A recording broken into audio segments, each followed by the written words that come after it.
como as suas empresas e o setor que eles representam com uma grande competência se insere no cenário global e permite que o Brasil tenha um papel cada vez mais relevante, seja na questão da segurança alimentar, da transição energética e das mudanças climáticas. Então, um temário muito amplo a ser desenvolvido aqui na manhã de hoje. Quem vai falar, em primeiro lugar, é o Guilherme Scheffer, que eu peço que se apresente e faça a sua palestra de 10 minutos. Guilherme, por favor. Muito obrigado, Roberto. É um prazer estar aqui com vocês, com esse lado desses feras aqui, o Ricardo e o nosso amigo da Caramuru.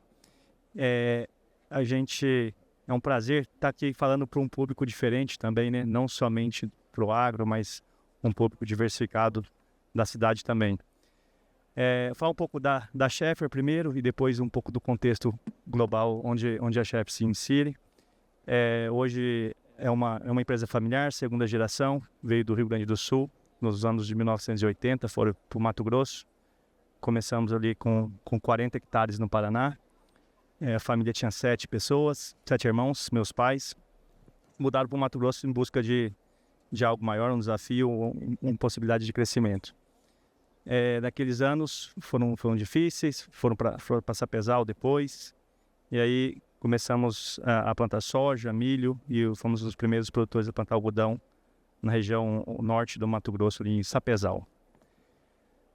Hoje a Scheffer está plantando 235 mil hectares entre primeira e segunda safra, onde 70% da área, essa já é a soma, 70% da área a gente faz 2 safras. Temos hoje 10 unidades, 10 fazendas, 9 no Brasil e uma na Colômbia. E também uma mineração de fósforo que nos ajuda aí no RED do custo de fósforo no Pará. A empresa está com 2.700 empregados, colaboradores. Isso varia de 2.700 a 3.000, depende do momento da safra. Hoje, a Scheffer está em 4º lugar no produtor de algodão do Brasil e 6º em produção de soja. Basicamente 92% da produção da Scheffer vai para a exportação, então é praticamente só mercado externo. E para dar uma ordem de grandeza, né, hoje estamos com 700, pegar o algodão que a gente produz hoje, dá em torno de 700 milhões de camisetas, camisetas simples. Então, o Brasil inteiro hoje é o maior produtor de algodão do mundo, o maior exportador de algodão, não o maior produtor, mas o maior exportador. Só a produção de algodão do Brasil daria para 15 bilhões de pessoas, 15 bilhões de camisetas, se pegasse todo o Brasil. Então o Brasil é uma potência tanto de grãos, de celulose e outras coisas, de algodão também. Hoje passou recentemente os Estados Unidos, onde era o primeiro lugar. Falar um pouco também de um dos cores da Scheffer, tentar inovar sempre. A gente investe bastante em pesquisa, ao redor de... Para um produtor, para uma empresa agrícola, a gente investe ao redor de 15%, de 10% a 15% do EBITDA. A gente tem retornado em pesquisa basicamente agrícola, como melhorar, como produzir mais com menos, pesquisas em biológicos, em nutrição de plantas. E hoje a gente vê que é possível fazer uma agricultura de larga escala, de média escala, de pequena, com tecnologia, com biológico, uma agricultura mais sustentável. A gente vê que o mundo pede, o mundo não paga por isso, mas todo mundo pede. Mas é o caminho, né? Fazer mais com menos, usar a tecnologia a nosso favor, usar a natureza a nosso favor. A gente tem investido bastante nesse tipo de pesquisa também. A gente acredita que no futuro vai ter talvez um prêmio para esse mercado, mas não só por isso, que fazendo isso a gente faz um solo melhor. Eu acho que isso não é só a Scheffer, é o Brasil inteiro. O Brasil é pioneiro no mundo em termos de agricultura regenerativa, de práticas conservacionistas, plantio direto. Então, dá muito orgulho de ser brasileiro. E quando a gente viaja para fora, Roberto, semana passada eu estava num evento na Holanda, com as embaixadas e as principais ONGs da Holanda, que queriam entender melhor o agronegócio brasileiro, além do desmatamento. E depois que foi eu e mais 3 produtores, e falamos das coisas básicas aqui, que para a gente é básico, plantio direto, 30% de reserva no Cerrado, 35%, 80% na Amazônia.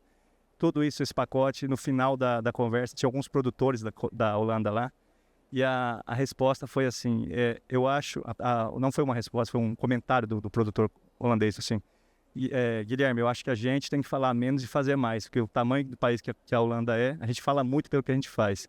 A gente tem que conhecer um pouco mais vocês e não só julgar pelo pequeno desmatamento. O desmatamento é pequeno perto de toda a coisa boa que a gente faz, né? Então foi muito gratificante ver isso de um produtor europeu, de umas ONGs europeias, que tem muita coisa boa aqui e a gente tem que mudar essa imagem do Brasil, porque é uma quantidade muito pequena, né, de produtores que fazem um desmatamento ilegal e atrapalham a nossa imagem como um todo. Então acho que eventos como esse também ajudam a mostrar que tem muita coisa boa na agricultura e está muito conectado com a cidade, né? Tudo que a gente faz aqui indiretamente vai para o consumidor final, vai para as pessoas no dia a dia. Então é isso aí. Obrigado. Obrigado, Guilherme. Vou fazer uma pergunta para você, porque uma boa parte do pessoal que está aqui não conhece direito o tema de algodão, né? Mas tem essa questão do algodão sustentável brasileiro. Queria que você falasse um pouco sobre isso. Como é que funciona? Como é que vocês montaram todo esse processo de algodão sustentável no Brasil? E como é que é hoje no mundo essa participação nossa? Você fala do Brasil como um todo, né? Algodão brasileiro. Tá. O algodão brasileiro a cadeia do algodão brasileiro, principalmente dos produtores, é uma das referências em termos de organização. Começou-se com organizações estaduais, depois fizeram a organização nacional, que se chama Abrapa, e é muito organizado no sentido de boas práticas. Então a gente tem um certificado, primeiro foi feito a BR, que é um certificado que nós mesmos fizemos para levantar o nível dos produtores brasileiros em relação ao mundo, com práticas, além de conservacionistas, mas garantir que o produtor está seguindo 100% do código do trabalhista, que a parte ambiental está em dia, e a rastreabilidade também, então veio junto. Então hoje tem um sistema de rastreabilidade do algodão, monitorado pela Abrapa, Associação Brasileira de Algodão, onde cada produtor, cada fardinho produzido tem um tag, um QR Code, e dá para saber de onde que ele veio, de que fazenda que ele veio, de que talhão que ele veio, e fazer todo a checagem. Então, não só como uma questão mais de segurança ambiental e trabalhista, mas também de qualidade. Então, se o comprador lá na Ásia, os nossos principais compradores são China, Bangladesh, Vietnã, Indonésia, tiver alguma reclamação, dá para saber de qual produtor for e ter um questionamento e isso fazer uma conversa depois com base em dados. Então, o Brasil hoje tem uma certificação também, além dessa que a gente fez, chama BCI, que é Better Cotton Initiative, que é uma associação de marcas que fizeram uma certificação global para se proteger, porque existe em muitos lugares no Brasil, no mundo, o algodão é produzido de uma forma, assim, com trabalho infantil e outras coisas não boas. E o Brasil hoje é o maior disparado, mais de 50% do algodão do BCI regenerativo vem do Brasil. Então hoje o Brasil, se tirar o Brasil do mercado de algodão sustentável, é metade do algodão sustentável do mundo. Ao redor de 90% de todo o algodão brasileiro é certificado com essa certificação feita pelas marcas. Tá bom, Guilherme, obrigado. Isso é uma informação importante. A gente não tem noção do que é a relevância do algodão brasileiro no cenário mundial. Agora vou passar a palavra para o Ricardo Faria. Ricardo Faria vai contar para vocês a história dele, que é uma história surpreendente e emocionante. Ricardo, por favor. Bom, primeiro, um prazer enorme, ministro Roberto, Marcos, Guilherme, satisfação grande estar aqui.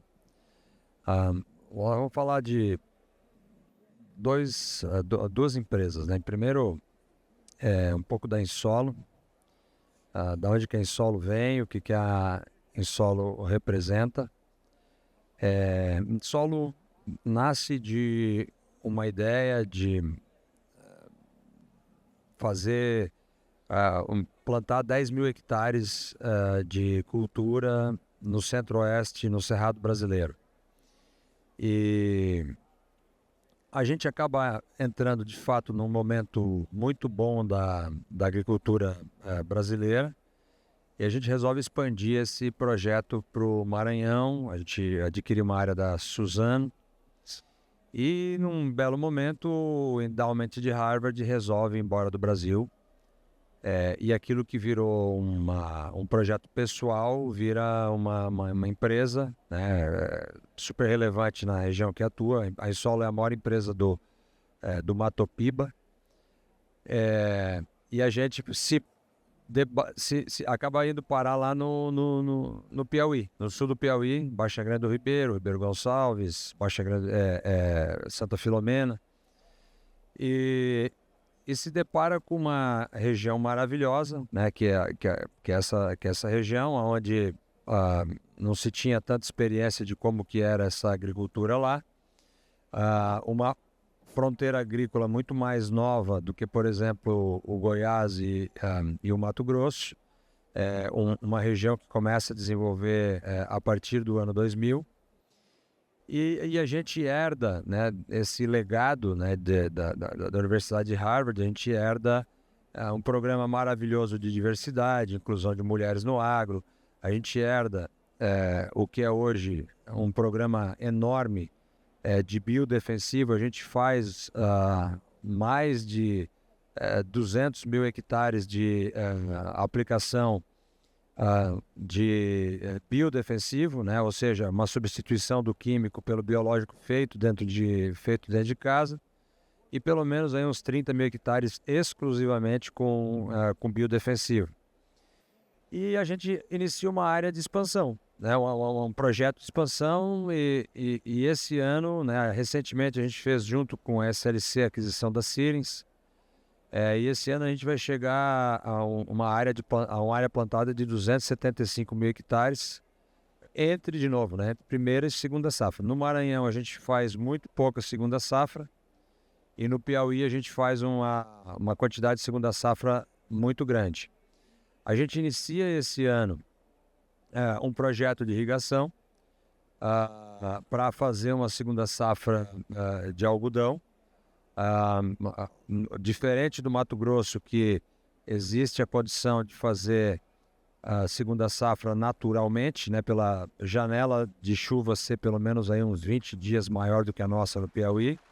A gente, como não tem isso, mas tem um lençol freático extremamente relevante, então a gente inicia um projeto de irrigação nas nossas áreas, justamente para poder fazer e entrar com segurança nessa cultura de algodão.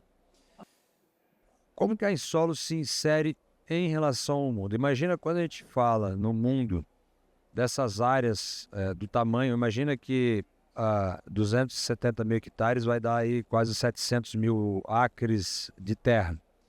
Isso é inimaginável para países como os Estados Unidos, que é gigante nisso, inimaginável, obviamente, que na Europa, né? Falar em 200 mil hectares na Europa é uma cifra muito grande, mas a condição que nos dá de eficiência, de produtividade, da gente poder fazer frente a grandes subsídios que os agricultores mundiais têm, é muito importante, porque nós somos das poucas agriculturas do mundo que não tem subsídio, né? Não existe subsídio, pelo contrário, né?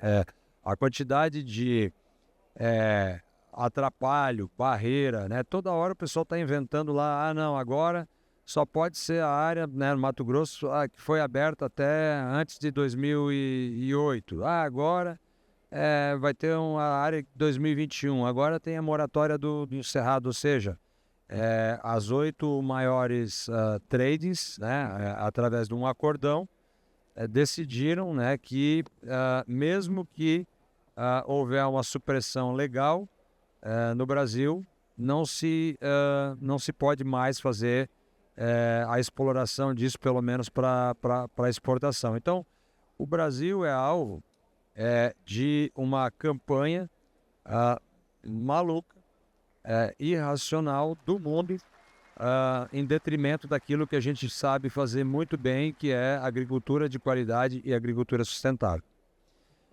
Mesmo assim a gente enfrenta, eu acho que o Brasil vai muito bem, não vejo nenhum cenário em que a gente deva perder a área, ou perder sustentabilidade, ou perder eficiência.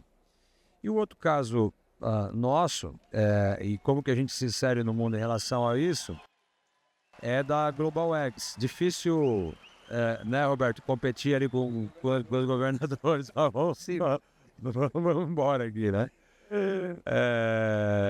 Então, como que a Global Eggs se insere? A Global Eggs nasce de um projeto de produção de ovos no Brasil. A gente inicia em 2017 uma produção de ovo caipira em Santa Catarina. Logo em seguida, em 2018, a gente inicia um projeto super agressivo e rápido de aquisição. A gente adquire 5 empresas em 6 meses. Começa um projeto de sinergizar essas produções de ovos. Rapidamente começa a fazer mais outras aquisições e finalmente aqui no Brasil a gente consegue adquirir uma granja muito relevante, que era a Granja Katayama. É uma granja super tradicional, mais de 80 anos de história, e a gente vira líder nacional na produção de ovos, embora uma empresa jovem, uma empresa super ambiciosa. E lá quando eu vendo, eu venho do segmento de lavanderia. Quando eu vendo a lavanderia, eu fico com uma frustração de não ter conseguido internacionalizar o meu negócio. Eu acho que a gente tinha um modelo de negócio super eficiente, muito diferente do que a concorrência fazia, mas fica para mim uma frustração de não ter internacionalizado. Então, naquela estratégia de jogar o ar, então, primeiro vamos ser líder no mercado que a gente atua, né? Ter base forte, gente forte, cultura forte, um projeto que a gente consiga fazer, replicar, e a gente resolve ir para a Europa, né? Então, a despeito de muita gente que achava que o Brasil é uma coisa, a Europa é outra, quando o pessoal me pergunta, sabe, Roberto, como que é trabalhar fora do Brasil? Imagina tu pega uma canoa e começa a remar rio acima. Isso é remar no Brasil, né? Remar, pegar essa canoa contra a correnteza, pedra, obstáculo e confusão. Então isso é remar, né, contra a correnteza. É isso que a gente vem fazendo, né? É isso que a gente faz aqui no Brasil, a despeito de todo o ânimo que a gente continua tendo. E quando a gente olha de Europa, aí é aquele lago, né? Imagina, né, um laguinho lisinho e tal, e tu tá ali remando ali tranquilamente naquele lago. De vez em quando vem um lambarizinho, dá uma puladinha e tal, tu ri pro lambari e tal, mas vai, toca o barco. E nos Estados Unidos, né, uma operação que a gente fez esse ano, aí não, aí é remar correnteza abaixo, sabe? Então, a gente tem a mesma canoa, né, o mesmo braço, o mesmo remo, e nesses 3 ambientes diferentes. Um é morro acima, o outro é lisinho no lago e um outro é rio abaixo, né? Então, mas o ponto é que quem consegue fazer negócio no ambiente brasileiro, Marcos, vai conseguir fazer, né, replicar esse mesmo modelo de negócio no mundo inteiro. E o nosso papel é polinizar a nossa cultura, né, porque essa é a parte que a gente não abre mão. Meu grande ponto aqui a gente discute várias coisas, né? A gente acredita muito em diversidade e discute qualquer assunto, só não discute nossos valores, espírito de dono, inconformismo, melhoria contínua, humildade, simplicidade, biossegurança. Isso aí valores são aquelas coisas que a gente não abre mão. Então a gente se torna uma empresa global. Nós somos hoje o 2º maior produtor de ovos do mundo. A gente produz 13 bilhões de ovos por ano. E claro, o grande desafio nosso é exemplo do que a gente tem no Brasil e na Europa, que são marcas extremamente reconhecidas, é fazer esse mesmo trabalho nos Estados Unidos, no mercado, um mercado gigante. Então é assim que a gente consegue transformar uma empresa nascida no Brasil para hoje uma empresa com sede na Europa, com sede em Luxemburgo e com 80% da sua receita já fora do Brasil, em ambientes, né? Imagina que morro acima, confusão, e aí imposto de renda no Brasil 34,5%. Aí na Europa 24%, uma taxa de juros de 3% ao ano, né?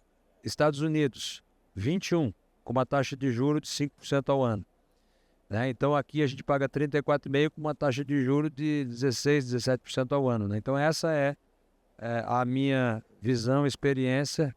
O Sérgio está ali atentamente no canal 4, né, Sérgio?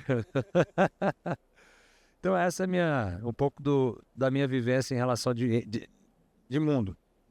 Ricardo, você deu um número astronômico aqui. A tua empresa produz 13 bilhões de ovos por ano. O que é isso do mundo hoje? A gente... O ovo, Roberto, é uma categoria que cresceu muito, né? Eu falo que a gente vem trabalhando com venda de cauda porque existe um ponto muito interessante de substituição alimentar. Mas a nossa empresa hoje ela é líder no Brasil, líder na Europa e terceiro nos Estados Unidos. A maior empresa do mundo produz 14 milhões de ovos. É uma empresa com 60 anos de vida, né? A gente é uma empresa com 6 anos de vida. Então eles têm um zero a mais que a gente, né? Então eu acho que a gente tem bastante espaço para isso. E o Brasil produz... eu não quero chutar isso. Mas o Brasil vai produzir 40 bilhões de ovos por ano, mais ou menos. A gente produz 25% do que o Brasil produz. Em termos gerais, de 25% a 30% do que o Brasil... 30% do que o Brasil produz, a gente produz por ano. Espetacular, que número espetacular. Bom, gente, nós ouvimos o Guilherme e o Ricardo, são dois homens da agricultura, da atividade rural do primeiro grau. Agora, o Marcos é o presidente da Caramuru, uma das empresas mais importantes da transformação agrícola no Brasil. Então, eu queria contar a história da Caramuru e a história dele, dessa inserção de agregação de valor no Brasil e no mundo. Marcos. Obrigado, ministro. Prazer enorme estar aqui, sendo liberado pelo teu painel. Ricardo, Guilherme, histórias incríveis das famílias de vocês, né? É isso que é o Brasil de verdade, né? São essas famílias que investem e que acreditam, né? E aqui na Caramuru não foi diferente. A Caramuru, ela foi fundada pela família Borges, né? Os nossos acionistas começaram todo esse processo lá no Paraná, esmagando milho no Paraná. E depois, ministro, quando naquela época aqui no Cerrado tinha até falado aquele ditado, nem dado, nem herdado, né? Se você lembra? Eles acreditaram no Cerrado, né? E foram para o Cerrado fazendo primeiro toda a parte de esmagamento de milho, com armazenagem e também entrando na soja. Hoje o carro-chefe da empresa é a soja. Então, nós temos aí praticamente 2 milhões e 200 mil toneladas que a gente esmaga, né? A Caramuru tem hoje 5 plantas, uma no Paraná, 3 em Goiás, né? Em Pameri, São Simão e Tumbiara, onde fica a nossa sede. E em Sorriso também, no Mato Grosso, nós temos uma planta lá que nós esmagamos soja não transgênica, né? Que é um segmento de negócio que nós atuamos. Então, dentro do mercado, hoje a Caramuru praticamente ela é a 7ª maior processadora de soja. Nós somos o 2º em termos de milho aqui no Brasil. E o 9º maior produtor de biodiesel no Brasil também, que é um componente muito importante no processamento de soja, né? Então, para aqueles que não conhecem a indústria da soja, quando você esmaga a soja, 70% da soja é farelo, 20% é óleo, tem casca de soja, que é usado muito na ração animal, e 1% é lecitina. Então, essa é a industrialização que a soja traz para o agro, né? Nada se perde na soja, nada se perde. Nós temos uma logística muito eficiente também, porque para poder fazer toda essa parte de trade, né, dos nossos farelos, a gente precisa ter saídas eficientes. Nós estamos no Porto de Santos, temos o Terminal 39, 50% de participação nossa, 50% da Rumo, e lá é o maior porto, na verdade, o maior terminal de exportação de farelo do Brasil. Tá? Tem uma representatividade muito grande, é uma bandeira branca, né? Todo mundo exporta para aquele terminal. E também temos uma saída norte, que é de onde sai a nossa produção de Sorriso, por Itaiotuba, e depois o Porto de Santana, que é onde nós ganhamos uma concessão por 25 anos e para explorar mais 25 anos. Então, logística é muito importante, né? O importante também de mencionar para aqueles que não conhecem é onde chega todos esses produtos, né? Então, a ração, né, precisa de farelo. Precisa tanto do DDG quanto do farelo de soja. O farelo de soja, quando é esmagado, ele pode chegar a 46% de proteína. E o que nós fazemos na Caramuru? Nós elevamos ele para 48% de proteína, e esse é o mercado de exportação. Muito para a Europa, viu, Ricardo? A gente exporta para lá esse farelo. Aí também, o que a gente faz? Concentra ainda mais a proteína no farelo, transformando ele no que nós chamamos de SPC, que é proteína de soja concentrada, Soy Protein Concentrate em inglês, né? Para onde vai esse farelo, que é não transgênico? Para a Noruega. Então, na Noruega, existe uma legislação onde o salmão lá precisa receber uma ração que uma parte dela é ração vinda de farinha de peixe, que eles precisam produzir peixe, anchovetas, e uma parte farelo animal, farelo vegetal, que é da onde vem o farelo de soja. Então, nós estamos nesse mercado, né, onde a gente provê o farelo lá para os noruegueses, para que eles possam fazer aí toda a parte de alimentação do salmão, né? Outros produtos também que a gente faz, por exemplo, quando você faz o biodiesel sobra boa e você pode fazer glicerina. Nós agregamos valor transformando isso no que nós chamamos de glicerina bidestilada, que é usada nos produtos farmacêuticos. E por final, a lecitina, onde está a lecitina? No chocolate.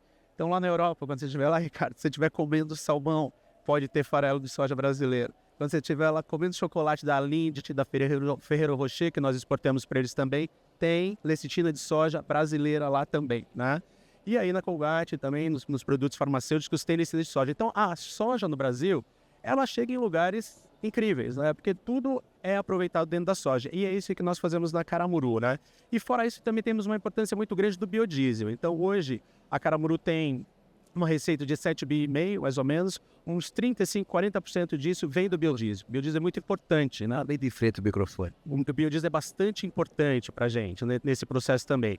E para o Brasil, né? A questão da descarbonização, de todo o programa que a gente tem. Então, nesse ano nós tivemos aí uma melhoria muito grande, né? A aprovação da Lei do Combustível do Futuro, regulando aí o aumento da mistura do biodiesel, podendo chegar gradativamente até 20% ou até 25%, do etanol também aumentando. Isso tudo é parte do agronegócio brasileiro. É onde nós temos força para crescer no Brasil e é onde nós precisamos expandir, não só na produção, mas na industrialização do agro, porque o valor agregado fica aqui no Brasil. A geração de empresa também fica mais aqui no Brasil, né? É mais fácil deixar aqui o farelo do que deixar o chinês lá produzir. Vamos produzir aqui e vamos fazer cada vez mais o agro se tornar o propulsor da indústria no Brasil. Tem um pouquinho da história da Caramuru, que é uma empresa de 61 anos, também emblemática, já sobreviveu várias crises, né? E está aí de pé, empregando com mais 2.500 funcionários lá também. Então nós estamos num processo aí também de expansão das nossas plantas, do lado logístico, muitos projetos. Os desafios são grandes, viu, Ricardo? Mas temos muitos projetos. Roberto, que coisa interessante. Quando a gente pega a história do Guilherme, a história da Insola, a história do Marcos, né?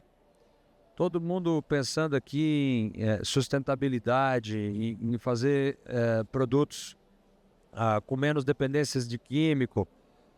E a nossa dificuldade de comunicar isso. Sabe, quando o Guilherme se olha, né, para o Brasil lá de fora, em especial o jeito que a gente narra como é o Brasil, a gente não, uma parte importante do Brasil se autoflagela. Exatamente. Então eu acho que esse evento e vários outros que a gente possa ter capacidade de influenciar. Como que a gente melhora, ministro, essa comunicação? Eu vou dar um exemplo, que é o caso da gripe aviária. Semana passada teve um evento de gripe aviária com 6 milhões de aves que morreram no estado do Arizona, nos Estados Unidos. Não tem uma nota na imprensa. Não tem um sensacionalismo em cima disso aí. E aqui morre um pato num zoológico XYZ, está na capa do principal veículo do Brasil e fica uma notificação e uma notícia negativa em cima. Então acho que 3 histórias similares no que se refere a como que a gente pensa em fazer um produto mais sustentável e como que a gente consegue, de uma maneira organizada, de fazer uma comunicação melhor de tantas coisas positivas que a gente faz. Isso, posso completar? Que eu achei muito boa a tua proposição, Ricardo. Você esteve lá na Europa, né, falando sobre desmatamento. Eu tive a mesma experiência há um tempo atrás, tá? Eu estava num painel lá para compradores de ração, e aí apresentando a empresa e falando que a gente tem, no processo do biodiesel, a agricultura familiar, porque é parte, né? Então, quando a gente fala do agro brasileiro, por exemplo, no que a gente faz esmagamento de soja, tem o ambiental, porque a gente cumpre as leis ambientais aqui no Brasil. Todos nós cumprimos. Que são extremamente... É o Código Florestal mais rígido que a gente tem no mundo. Então, a gente tem um Código Florestal e a gente cumpre esse Código Florestal. Mas o que eu falei para eles? Olha, vocês estão olhando e fica sempre aquele samba de uma nota só, sabe? Sempre bate na mesma tecla. Eu falei, para. Você tem que pensar diferente. Porque quando a gente exporta farelo para vocês estão comprando um projeto social. Os caras me olharam assim, projeto social? Eu falei, sim, porque a gente tem que originar da agricultura familiar. E mais do que isso, vocês estão descarbonizando, porque tem o biodiesel. Então, para de falar só sobre isso. Pensa no benefício que a gente tem no agro para, de uma certa forma, industrializar o campo, descarbonizar os combustíveis. É esse o nosso ponto. É isso que a gente precisa mostrar para fora. A potência que a gente tem no Brasil, não só essa questão do desmatamento, a gente sabe que a gente não quer desmatar. E a gente tem leis para isso, mas o benefício que a gente tem de toda a consequência que o agro traz. Ô Marcos, gostei da tua resposta, mas eu gostei mais da provocação do Ricardo, né? Eu penso, Ricardo, quero fazer uma pergunta para você em seguida aqui, mas para responder a tua preocupação, acho que a COP30 é uma chance para a gente, né? Não é uma COP da agricultura, não é uma COP da Amazônia, é uma COP do clima. Mas o agro tem uma chance de mostrar para o mundo isso que vocês falaram aqui, que é feito com estabilidade, com bioinsumos, com desmatamento zero para Porto Rural, bandido que desmata, né, agricultor que faz esse negócio. Então, nós temos que mostrar a verdade e há uma chance de fazer isso aqui. Não sei se vamos ser ouvidos. Uma coisa que fala-se muito, Ricardo, que nós comunicamos mal. Eu tenho a impressão que as pessoas não querem ouvir o que eles comunicam, mas vou falar mais à frente sobre isso. Eu queria fazer uma pergunta para você, Marco. Você falou em certo momento aí de uma planta que trabalha com soja não transgênica. Eu queria que você mostrasse esse negócio. Tem diferença de preço? O óleo, o farelo de soja transgênica, qual que é a diferença e qual é a vantagem do não transgênico? E qual é a porcentagem que você tem de soja não transgênica? Perfeito. Não, a gente tem uma planta dedicada para soja não transgênica em Sorriso, no Mato Grosso, né? O farelo de soja não transgênico tem um valor altíssimo. Quando a gente fala do farelo SPC, por exemplo, ele vai, depende do momento, pode chegar de 900 a $1.000, mais de $1.000 por tonelada. Não ouvi agora aqui. Não, ouviu? $1.000 por tonelada. Por $1.000 por tonelada. Então, o valor agregado é muito grande. Para a soja não transgênica, o produtor recebe um bônus. Então, hoje o produtor tem recebido um bônus que chega a ser 10, 15% maior para a soja não transgênica, né, com o valor da soja transgênica. Então, o produtor hoje ganha por quê? Porque houve também aumento da produtividade da soja não transgênica. Nós temos trabalhado com a Embrapa, com as pesquisas, com as universidades, para cada vez mais a soja não transgênica chegue na rentabilidade da soja transgênica. E já está acontecendo. Então, os produtores estão muito contentes aí com esse programa, né, de poder fornecer para Cararumura a soja não transgênica por conta também do ganho que eles têm, né? E tanto no farelo, quanto na lecitina, quanto na glicerina bidestilada, que vai para a Europa, eles pagam um prêmio por esse produto não transgênico também. Só que hoje é muito pouco do Brasil, né? Praticamente a gente está falando de 2% dos 170 milhões de toneladas de soja que é produzida no Brasil, que é não transgênico. O restante é tudo geneticamente modificado e aí fica no Brasil, vai para fora, dependendo das restrições dos países, né? Mas, quer dizer, tem pouco mais de 1% de soja não transgênica no Brasil. E tem uma diferença de 10, 15% do valor.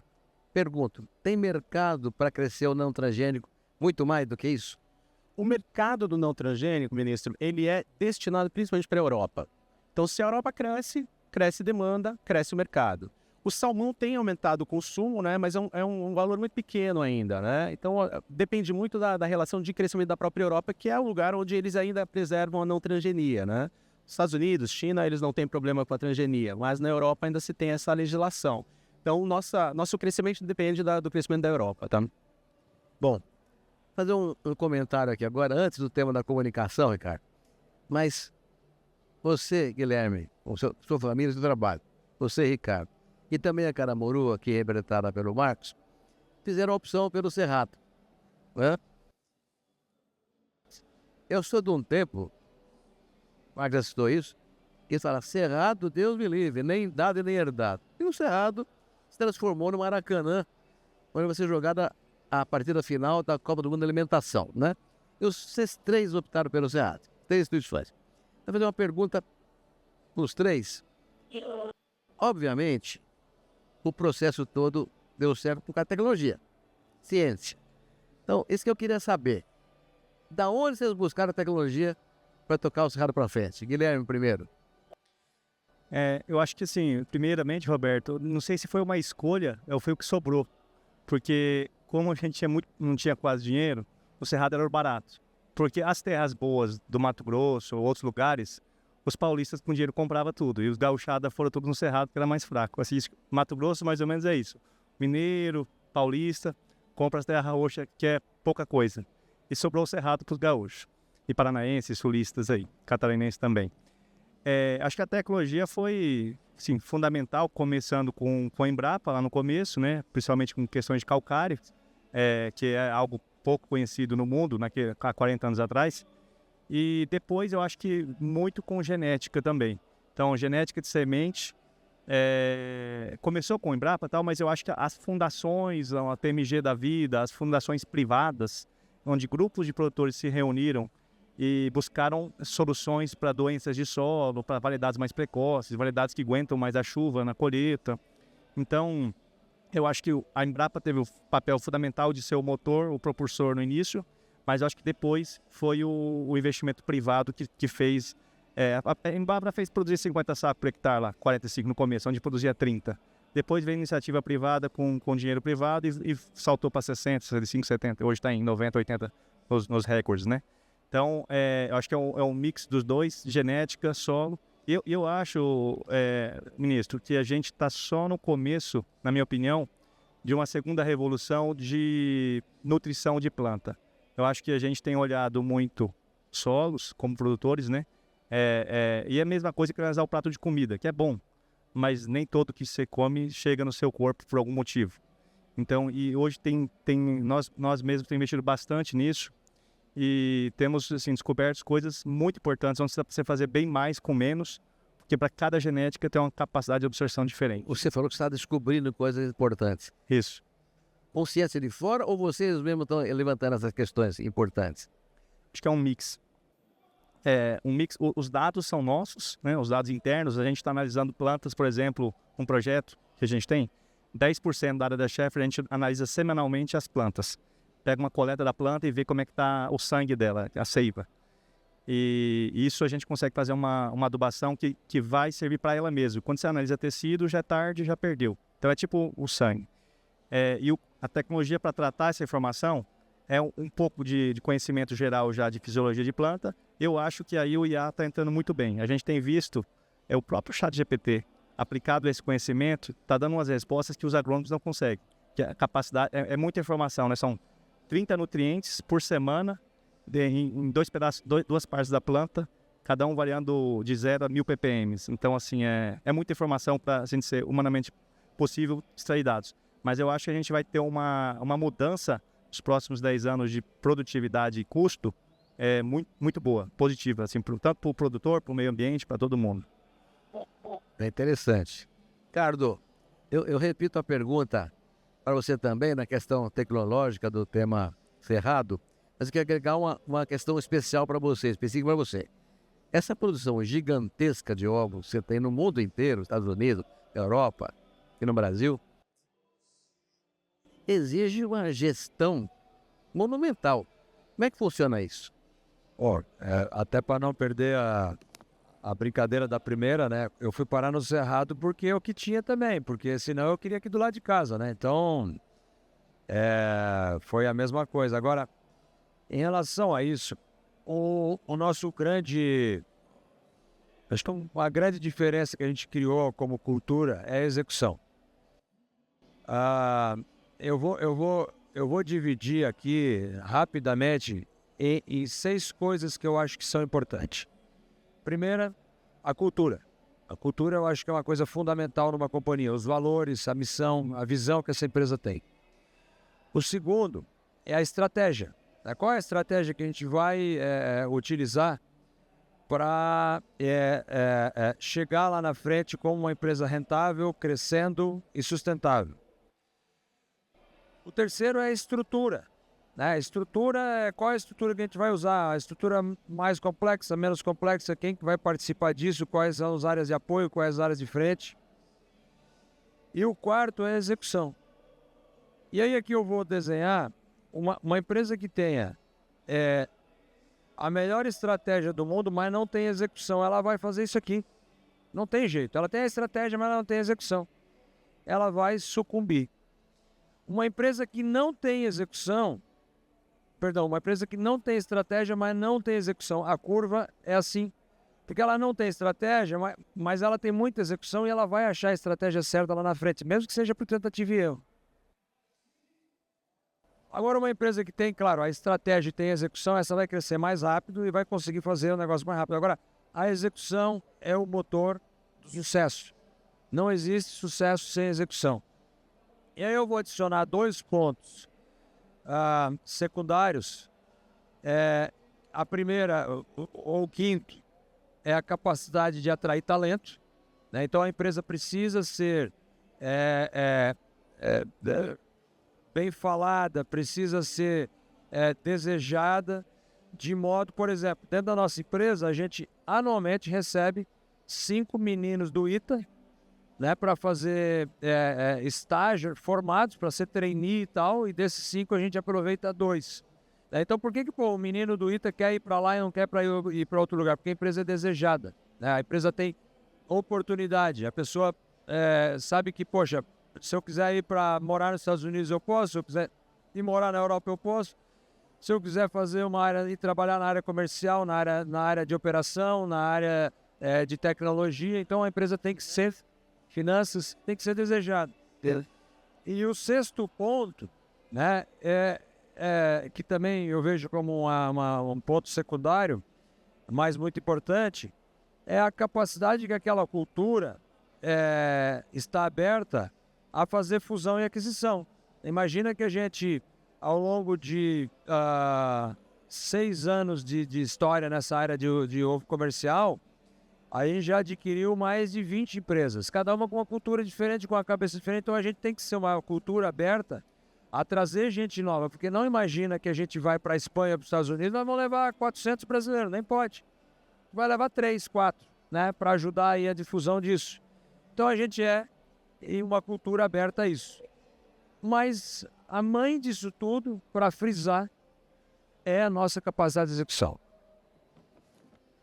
Marcão, eu ia te perguntar também o negócio de encerrado, mas acho que deixei por encerrado esse pedaço aqui. Mas fazer uma pergunta muito específica, muito interessado nas coisas que o Guilherme e o Ricardo falaram agora. Você está na outra ponta, está na ponta industrial. É uma ponta que exige gente preparada também, como a agricultura é hoje. A agricultura hoje, um agrônomo que não sabe fazer, não tem lugar nenhum, nem na Schaeffer e nem lá com o Ricardo. Você é CEO de uma empresa familiar.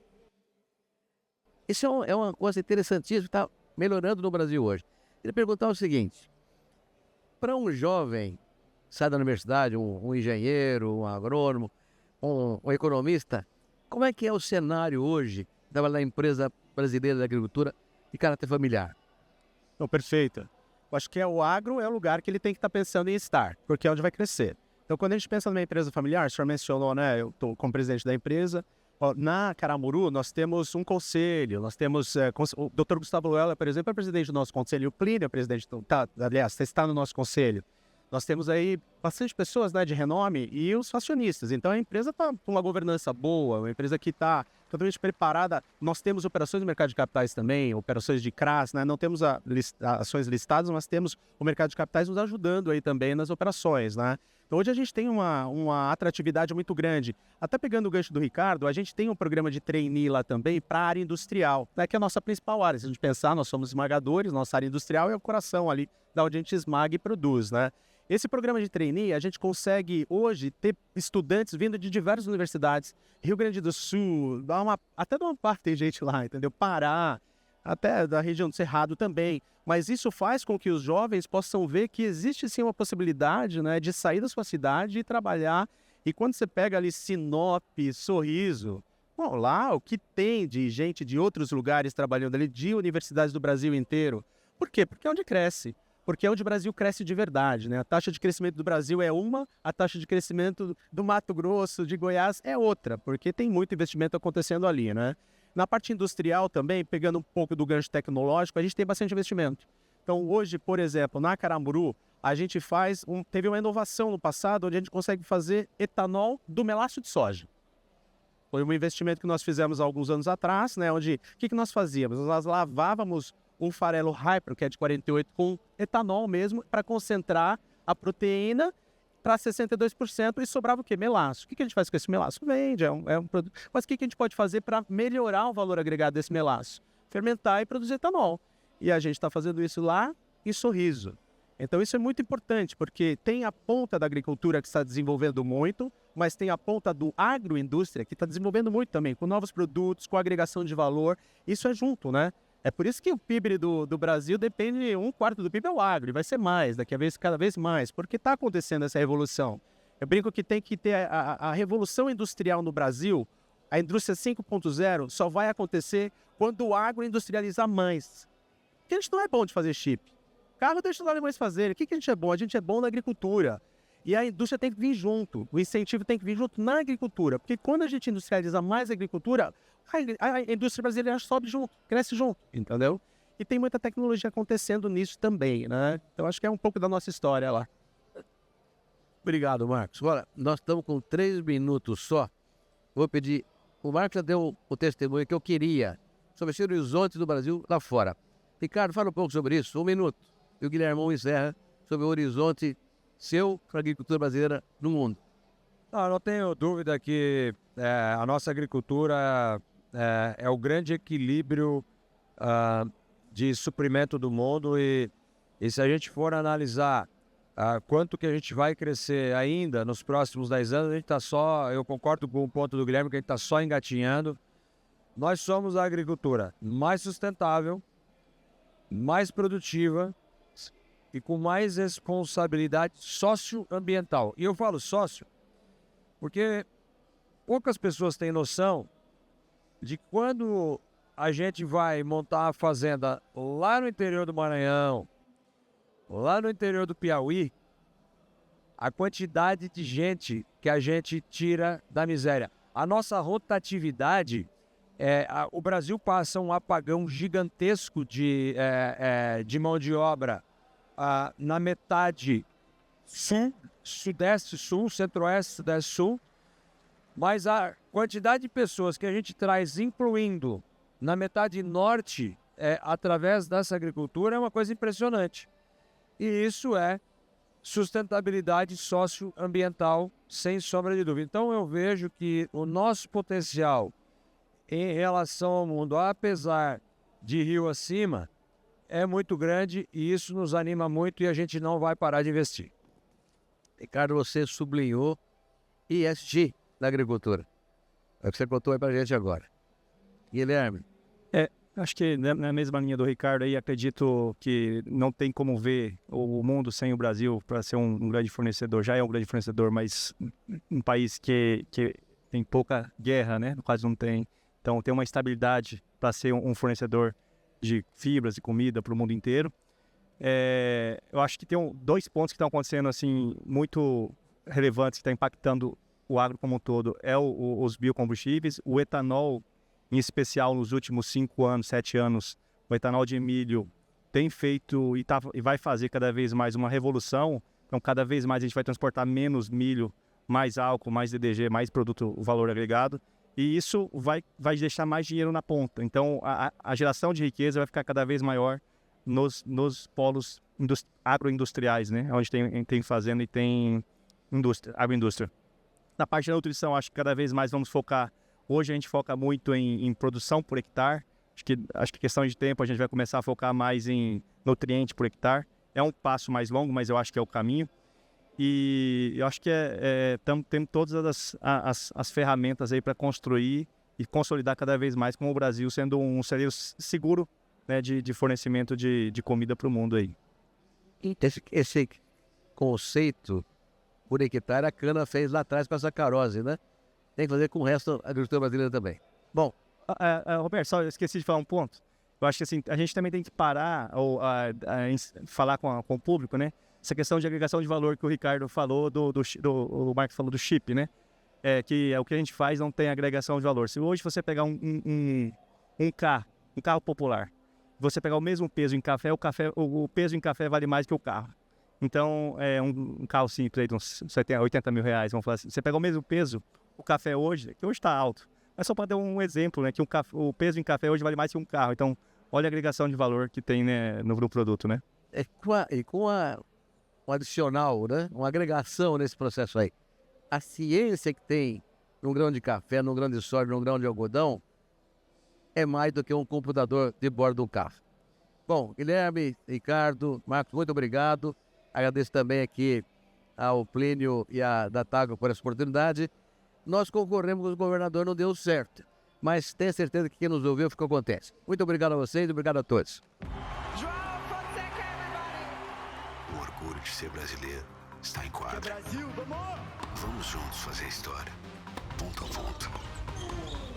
XP, investidora oficial do João Fonseca.